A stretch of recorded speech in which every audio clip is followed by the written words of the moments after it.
Des caciques du PPRD voulaient le perchoir. Ils ont passé leur tour. Henri Thomas Lokondo, électron libre du FCC, était allé jusqu'à déposer sa candidature pour finalement la retirer la veille de l'élection. Et ce 24 avril, il salue finalement chaleureusement celle qui devient la seconde femme à présider l'Assemblée nationale congolaise. Janine Mabunda, 55 ans, a été choisie par l'ancien président Kabila pour incarner la rupture. Une surprise pour beaucoup. Mais l'issue du vote faisait peu de doute, le FCC ayant à lui seul la majorité absolue. Elle a finalement été élue à plus de 80% des suffrages.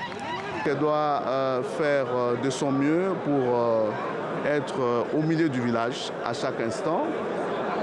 Elle doit faire de son mieux pour appliquer, faire respecter la Constitution, les lois de la République et le règlement intérieur, pas dans une approche populiste ni théâtrale, mais dans une approche responsable.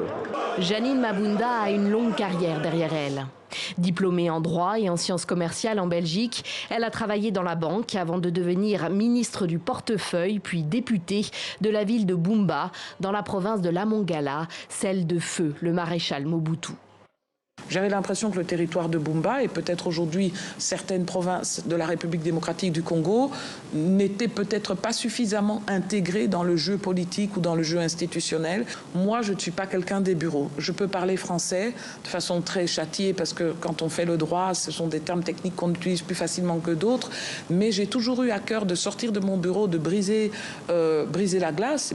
Sortir de son bureau, maintenir le lien avec les Congolais, c'est ce qu'elle veut continuer de faire dans ses nouvelles fonctions.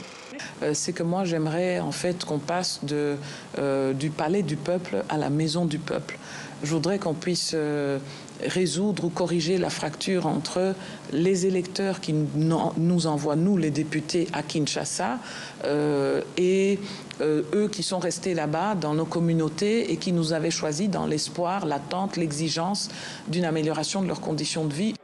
Janine Mabunda promet aussi de défendre le rôle de contrôle du Parlement. Elle qui assure avoir été une ministre très contrôlée lorsqu'elle était en charge de la gestion des entreprises publiques au début des années 2000.